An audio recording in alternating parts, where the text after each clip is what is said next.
ನಮ್ಮ ಅಭ್ಯರ್ಥಿಯನ್ನ ಸೋಲಿಸಲು ನಮ್ಮವರಿಂದಲೇ double game. Muslim ಸಮುದಾಯಕ್ಕೆ ಬೇರೆ ನಾಯಕ ಇಲ್ಲ ಎಂಬ ಭಾವನೆ ಇದೆ. ಹೆಸರು ಹೇಳದೆ ಜಮೀರ್ ವಿರುದ್ಧ ಶಾಸಕ ರಿಜ್ವಾನ್ ಅರ್ಷದ್ ಗುಡುಗು. ಕೆಲವರು ನಾನೇ ಹೆಚ್ಚು, ನಾನು ಇಲ್ಲದಿದ್ದರೆ ಮುಸ್ಲಿಂ ಸಮುದಾಯಕ್ಕೆ ಮತ್ತೊಬ್ಬ ನಾಯಕ ಇಲ್ಲ ಎಂಬ ಭಾವನೆಯಲ್ಲಿದ್ದಾರೆ.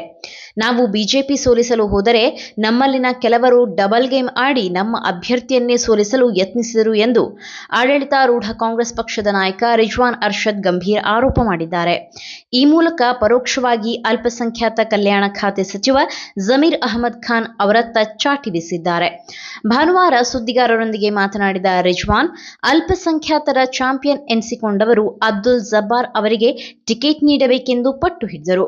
ಮುಖ್ಯಮಂತ್ರಿಗಳ ಮುಂದೆಯೂ ಅದೇ ಒಬ್ಬ ನಾಯಕರು ಕೊಟ್ಟರೆ ಜಬ್ಬಾರ್ಗೆ ಕೊಡಿ ಎಂದರು. ಜಬ್ಬಾರ್ ಅವರು ಇಲ್ಲದಿದ್ದರೆ ಬೇರೆ ಮುಸ್ಲಿಂ ಆಕಾಂಕ್ಷಿಗಳು ಇರಲಿಲ್ಲವೇ? ಒಬ್ಬ ವ್ಯಕ್ತಿಯ ಪರ ನಿಂತು ಸಮುದಾಯದ ಪರ ಎಂದು ಹೇಳಿಕೊಳ್ಳುವುದು ಸರಿಯೇ? ಟಿಕೆಟ್ ನೀಡಲಿಲ್ಲ ಎಂದು ಕಾಂಗ್ರೆಸ್ ಅಲ್ಪಸಂಖ್ಯಾತರಿಗೆ ಅನ್ಯಾಯ ಮಾಡಿದೆ ಎಂದು ಅಪಪ್ರಚಾರ ಮಾಡುವುದು ಸರಿಯೇ ಎಂದು ಕಿಡಿಕಾರಿದ್ದಾರೆ. ಜಬ್ಬಾರ್ ಅವರ ಪರ ಪಟ್ಟು ಹಿಡಿದಿದ್ದು ಯಾರು ಎಂಬ ಪ್ರಶ್ನೆಗೆ ಅವರು ಯಾರು ಎಂಬುದನ್ನ ನೀವೇ ತಿಳಿದುಕೊಳ್ಳಿ. ದಾವಣಗೆರೆ ದಕ್ಷಿಣ ಕ್ಷೇತ್ರದ ಪ್ರಚಾರಕ್ಕೆ ಬಾರದವರು 3, ಒಬ್ಬರ ಮೇಲೆ ಕ್ರಮ ಆಗಿದೆ. ಇನ್ನಿಬ್ಬರು ಇದ್ದಾರಲ್ಲ, ಅದರಲ್ಲಿ ಯಾರು ಜಬ್ಬಾರ್ಗೆ ಟಿಕೆಟ್ ಕೊಡಿಸಬೇಕು ಎಂದು ಪಟ್ಟು ಹಿಡಿದರೋ ಆ ಇಬ್ಬರಲ್ಲಿ ಒಬ್ಬರು ಎಂದು ಪರೋಕ್ಷವಾಗಿ ಅಲ್ಪಸಂಖ್ಯಾತ ಕಲ್ಯಾಣ ಖಾತೆ ಸಚಿವ ಜಮೀರ್ ಅಹಮದ್ ಖಾನ್ ವಿರುದ್ಧ ಆರೋಪ ಮಾಡಿದ್ದಾರೆ. ಯಾರು ಮತ ವಿಭಜಿಸಿ ಬಿಜೆಪಿ ಗೆಲ್ಲಬೇಕು ಎಂದು ಪ್ರಯತ್ನ ಪಟ್ಟರು ಎಂಬುದು ಗೊತ್ತಿದೆ. ಅವರ ಪ್ರಯತ್ನ ಯಾವುದೇ ಫಲ ನೀಡಿಲ್ಲ.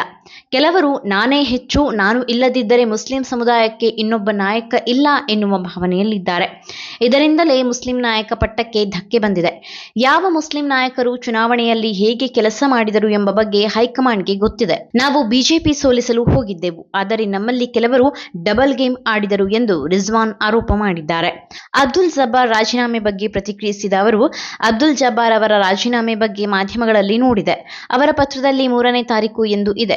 ಬಹುಶಃ ಕಾಂಗ್ರೆಸ್ಗೆ ಹಿನ್ನಡೆ ಆಗಲಿ ಎಂದು ಆಗಲೇ ರಾಜೀನಾಮೆ ಬರೆದಿಟ್ಟುಕೊಂಡಿದ್ದರೋ ಏನೋ ಗೊತ್ತಿಲ್ಲ ಎಂದು ರಿಜ್ವಾನ್ ಅರ್ಷದ್ ದೂರಿದ್ದಾರೆ.